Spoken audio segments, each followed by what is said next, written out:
सन 1980 America ने Iran के साथ अपने सभी डिप्लोमेटिक रिलेशंस ख़त्म कर दिए।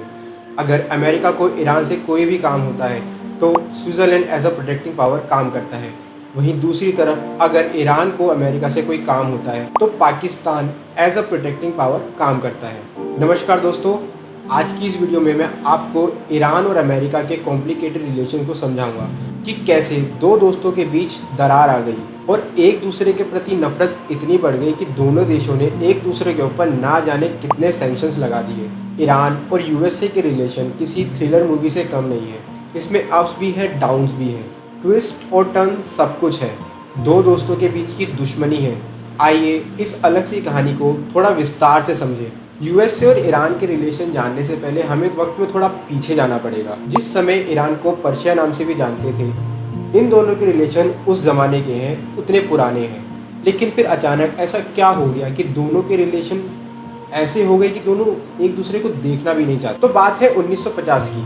1950 में जब दुनिया कोल्ड वॉर से जूझ रही थी और दो गुटों में बंट रही थी, सब में होड़ लगी थी कि या तो वो अमेरिका को ज्वाइन करें या फिर सोवियत यूनियन को।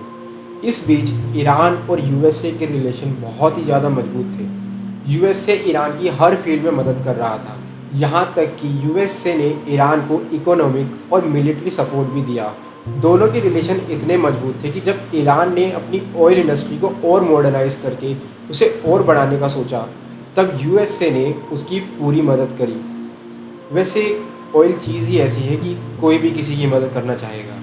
लेकिन 1953 में एक ऐसा ट्विस्ट आया जिसने मानो सब कुछ बदल दिया हो। CIA और MI6 के जॉइंट ऑपरेशन एजेक्स में, जहां ईरान के प्राइम मिनिस्टर मोसादेक को हटाया गया, जिससे दोनों देशों के बीच में रिलेशन में बहुत ज़्यादा फ़र्क पड़ा। और ऑपरेशन एजेक्स के बाद जहां ईरान में अमेरिका का एक पपेट कह सकेंगे कि पपेट प्राइम मिनिस्टर बनाया गया, जिसके बाद यूएसए और ईरान के बीच दुश्मनी मानो बढ़ सी गई हो। दोनों एक दूसरे से खार खाने लगे। इस इंसिडेंट के बाद ईरान के लोगों के मन में यूएसए के लिए विश्वास मानो ख़त्म सा हो गया था, क्योंकि कोई भी एक पपेट प्राइम मिनिस्टर अपनी कंट्री के लिए तो नहीं चाहेगा। बात है 1979 की। ईरान में इस्लामिक रेवोल्यूशन अपनी चरम पर था, जिसके बाद ईरान में सब बदल गया था।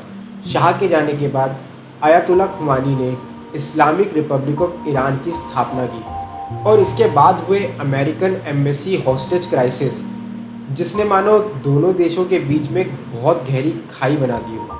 हॉस्टेज क्राइसिस के बाद मानो खाई गहरी से गहरी होती चली गई, जहां अमेरिका ने ईरान पर सैंक्शंस की भरमार कर दी, अपने सभी डिप्लोमेटिक रिलेशंस तोड़ के। शायद यही वो पल था जब दो दोस्तों के बीच सब कुछ ख़त्म हो गया था। हॉस्टेज क्राइसिस ने मानो दोनों देशों के बीच की खाई को और गहरा कर दिया था, जिसके बाद अमेरिका ने ईरान पर ना जाने कितने सैंक्शंस लगाए और हर तरह के डिप्लोमेटिक रिलेशंस ख़त्म कर दिए।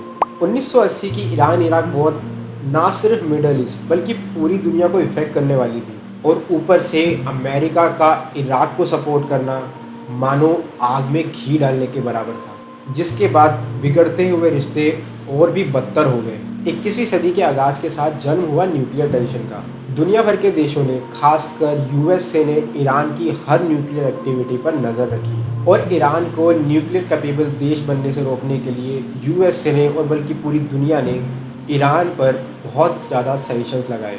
वैसे इस तरह के सैंक्शंस इंडिया ने भी झेले।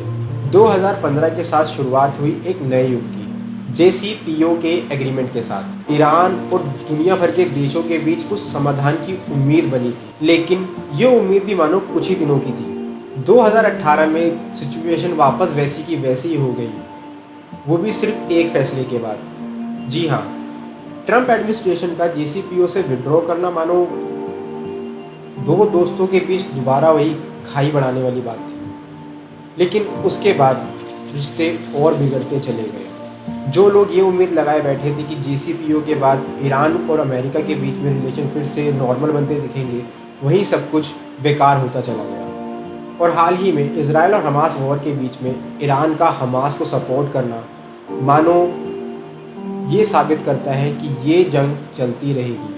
अमेरिका और ईरान दोबारा दोस्त कभी नहीं बन पाएंगे। तो ये थी अमेरिका और ईरान के रिलेशंस के बारे में छोटी सी वीडियो, जिसमें मैंने कोशिश करी है कि ज़्यादा से ज़्यादा पॉइंट्स कवर किए जाएँ और सब कुछ नॉर्मल और आसानी से बताया जाए। अगर आपके पास कोई और जानकारी हो या मुझसे कोई पॉइंट छूट गया हो तो प्लीज़ कमेंट में बताएं। आपसे दोबारा मिलूंगा नई वीडियो में कुछ नया बताते हुए, कुछ आसानी से समझाते हुए।